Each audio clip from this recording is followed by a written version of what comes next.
Alright class, we're going to explore vectors a little more today. Again, this is the same day I recorded the last video, so my voice is still shot, but one thing I want to show you guys is that this goes right with polar from last chapter. Okay? So you need to know the magnitude and the direction of a vector given a movement in the x direction and the y direction. So basically, given x and y, they want you to find r and theta, which we did already. Now the only difference is, remember the formula for r squared equals x squared plus y squared. If we solve for r, you would say it's the square root of x squared plus y squared. And no, you cannot simplify that, you just leave it.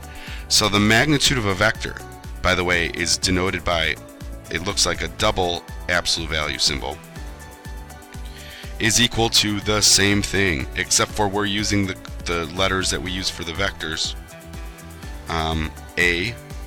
What happened to my computer? There it goes. A squared plus b squared. Okay?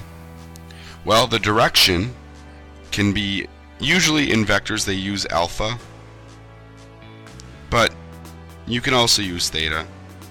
And if you guys remember correctly, theta was tangent of inverse of y over x. Well, in our new letters, y was b, x is a. Now remember though, when you do angles, you have to again check your quadrants. Okay?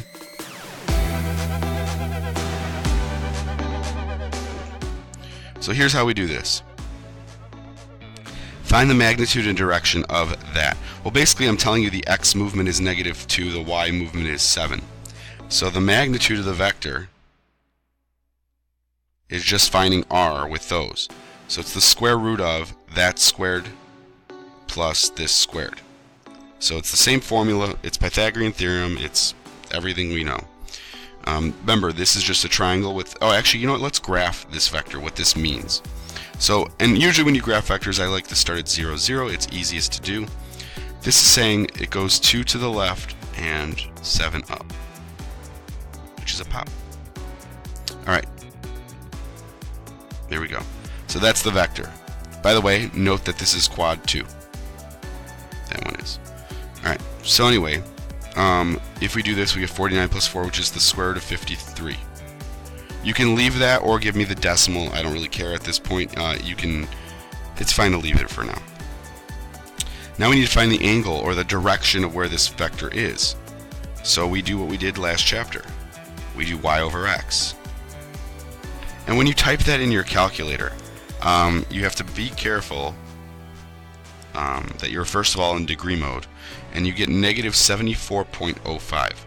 Well, the problem with that is -74.05 is about here, which is quadrant 4. So we need to move this up to quadrant 2, and you guys should see how many degrees separate the quadrant 4 tangent inverse to quadrant 2, or the same reference. It should be plus 180. So we end up with an angle, so the direction angle, or alpha, whatever you want to use, 105.95 degrees. Which makes sense because this angle from the beginning to here is about 105. It's a little more than 90.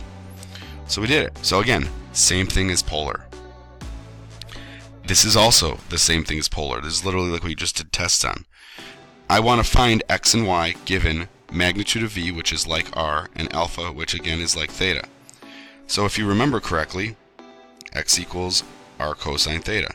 Well, in our new variables, we can rewrite it as x equals the magnitude of v cosine alpha. But again, they're the same thing. So let's put them in.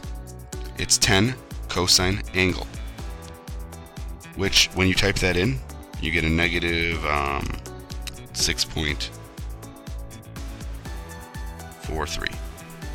For y, that was r sine theta, which is equal to the magnitude of v sine alpha. Again, these are the same thing. I'm just showing you how this is the old, this is now the new. That's not like saying that we change them.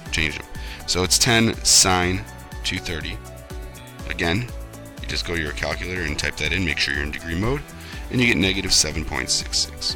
So my vector v is broken down into these two moves. The x move is 6.43, and the y move is -7.66. Okay, and that makes sense because if you move left and down, you're in quadrant 3, and you guys should note that 230 degrees is in quadrant 3. So now my favorite thing, this is new. A unit vector is a vector with a magnitude of 1. That can be very helpful in physics and other things when you want, it basically tells you a direction, okay, with a magnitude of 1, because then you can decide, oh, I want a vector in that direction of a length of like 20. So if you have the unit vector, you just multiply it by 20, and so on and so forth. We're going to just focus on getting the unit vector today. Well, like I said, the magnitude has to be 1. So let's see what the magnitude excuse me, of this is. So the magnitude of this vector right here is the square root of 5 squared plus 12 squared, which, excuse me, you should know because 5 and 12 are the sides of a right triangle. Then you get 13 is the magnitude.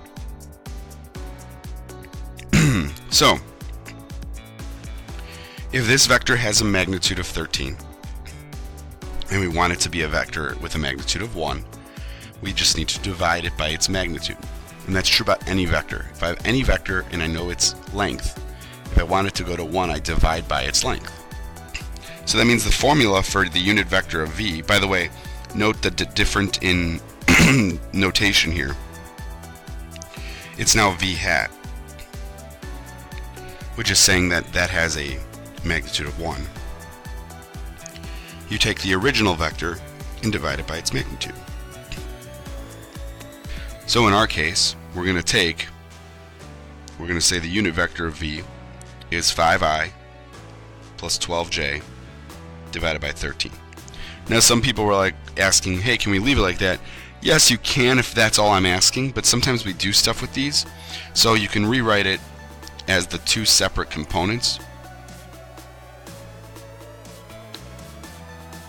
And that would be the unit vector. This has a magnitude of 1 if you did Pythagorean theorem. Okay, so that's what a unit vector is. That comes in handy for different formulas. And that's it for today.